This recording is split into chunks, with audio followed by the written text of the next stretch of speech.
Hey there, it's Dusty Thunder again with another Reddit story for you. This one is actually from a different subreddit. It's, oh no, consequences. Title of this one is My son, M28, has accused me, M64, of treating him like a second-class citizen. My son, Phil, cut most contact with me and our family when he moved out. So for about 7 years now, we barely hear from him apart from the holidays and such. This last Christmas, he visited, which he doesn't do usually, and he revealed that he had gotten engaged. My wife and I, as well as our other son Carl, were all shocked since we didn't even know Phil was seeing anybody. Turns out they've been together for years and years, and he just never told us. We congratulated him, but I reached out after New Year's and asked him to talk.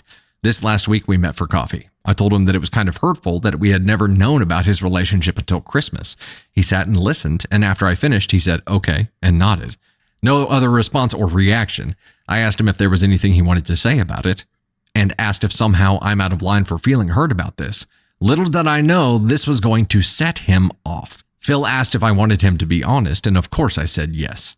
He said that knowing about his life and his relationships after he moved out of the house is not a right, and it was a privilege that our family and I did not have.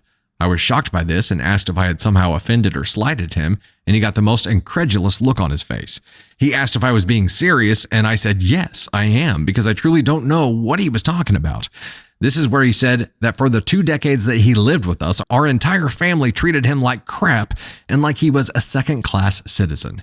His first complaint was about his bedroom. Phil and his older brother, Carl, male 31 now, shared a bedroom when they were children. When Carl was around 15, he felt uncomfortable sharing a room with Phil and really wanted his own space. We didn't have a spare bedroom, so one day when Phil was at school, we moved his things out of Carl's bedroom, and from then on, his bed was in the corner of our upstairs living room. We had a partition set up so we could have some privacy. His second complaint was about food. When he was far younger, he was really very picky and only wanted to eat plain pasta or buttered toast. We tried everything to get him to open up with food, but he just never did. He learned how to toast bread and make pasta, and honestly, after about 10 years of this, my wife kind of stopped cooking for him. He eventually did start eating normal food, but he'd make it himself. His third and final complaint was about chores.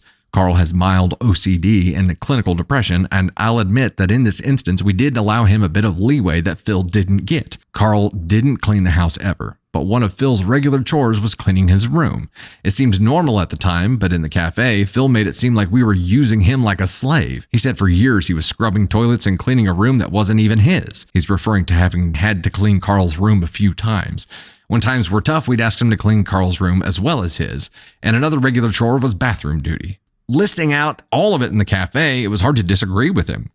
At the time when he was younger, it all seemed like normal family stuff. I asked him why he never talked to us about this, and he never brought it up, and his response was that he didn't feel comfortable enough with us. I was really upset and confused by now. I said that he lived with us for over 2 decades and he never once communicated this, and I'm sorry, but this was all just news to me. He scoffed and said that I can't act like it's news, that living in a corner for years made him feel like crap. He stopped engaging in the conversation and said basically the following: I appreciate what you and Mom did for me, but I never felt welcome in your house, and I decided that we shouldn't be in much contact when I moved out. We're all much happier now, so I didn't see a reason to change that. I love you, but this is just the way it's going to be from now on. I'll send you an invite to the wedding. When I got home, I told my wife about all of this, and she was angry. She said it was unfair of Phil to drop all of this on me, and that he had never once complained or said anything about it at the time, and that he was making his childhood sound worse than it was as an excuse to cut us out. I calmed her down, but she's still upset with him. I'm not. I remember the things Phil talked about it, and he's right to feel angry and upset. I just want to know how I can repair my relationship with him. He's still my son, and I want to build a relationship with him. What do I do? How do I fix this? Okay. So,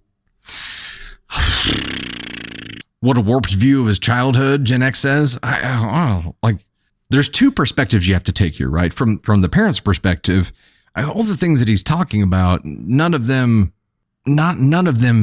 seem like crazy things, like having to clean his own room and doing bathroom duty once in a while. Like, not a crazy thing. The whole moving his bed out to the corner of the living room, I assume he was consulted about this first because he was complaining about having to stay in the room with his brother.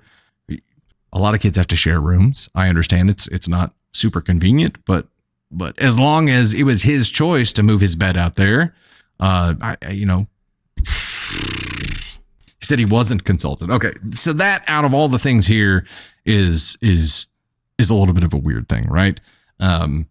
Everything else that he's talking about doesn't seem like something that would be perceived as trauma. But the discomfort that he talks about making him not want to talk about things, that starts to make some sense here. Carl had the parents move. Okay, hang on. His first complaint was about the bedroom. Phil and his older brother Carl shared a bedroom when they were children. When Carl was around 15, he felt uncomfortable sharing a room with Phil. Okay, so Carl essentially had them kick Phil out of his room. Okay, now that makes a lot more sense. He was just booted out, and Carl also is the one who received some kind of special treatment because they never made him clean anything, and he even had to clean Carl's room a few times, and they never saw anything wrong with this, which is one of the problems here. Out of all of this, the big thing that is a red flag to me, putting myself in Dad's position here, would be that he never felt comfortable opening up and talking.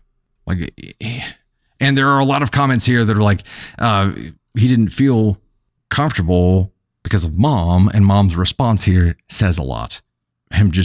Her being just angry, not introspective at all, not self-reflecting at all to say, what could we have done differently?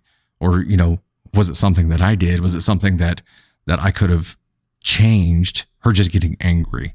And that probably does say a lot here. Now, not realizing that you're going to surprise a kid by moving him out of a room into a living room and putting a partition there because his brother didn't want to be sharing a room with Phil. First of all, if Carl had a problem sharing a room, Carl should have been the one to leave the room, right? I think we can all agree about that.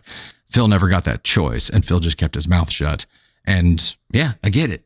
Feeling like a second-rate citizen now. And now when his parents or his dad is at least like, oh, this is all just news to me, and him listing it all out, Dad realizes it. Dad realizes it all now and thinks that he's right. So he just wants to fix things. Mom doesn't. Mom's like just mad. So question, it's an oh no consequences. Okay, get it.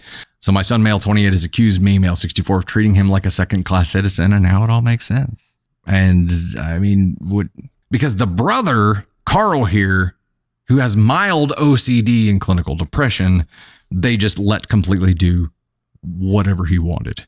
He didn't have any chores at all. He was uncomfortable with Phil being in his room, so their solution to that was kicking Phil out of the room, not letting Phil set up a different place.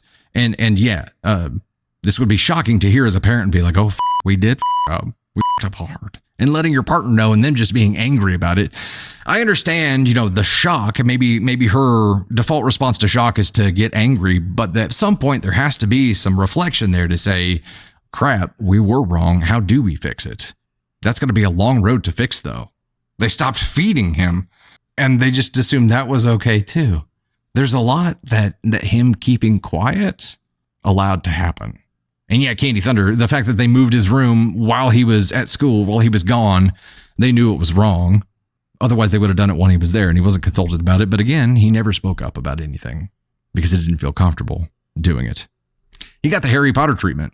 He 100%, okay, this would be the equivalent of the Dursleys being like, Harry, have we slighted you in some way?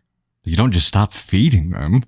My God. I mean, he learned to cook the stuff himself, but again, it was his never feeling safe enough to open up and say anything that is the biggest red flag out of all of this. And Mom's reaction gives you a really good indication as to why that was. Dad's obliviousness here does too, but Mom's angry reaction to things, I think, sheds a lot of light onto why he didn't feel safe speaking up then. And this is a Harry Potter situation. And yes, Dursleys, I don't think there's any repairing that situation now. I think it would be extremely difficult to do, but Dad, OP here, if you care enough to try to repair this situation, then do it. Start putting in the work now. The worst that can happen is that you do all this work and it doesn't fix anything, but you have nothing to lose here. You have absolutely nothing to lose.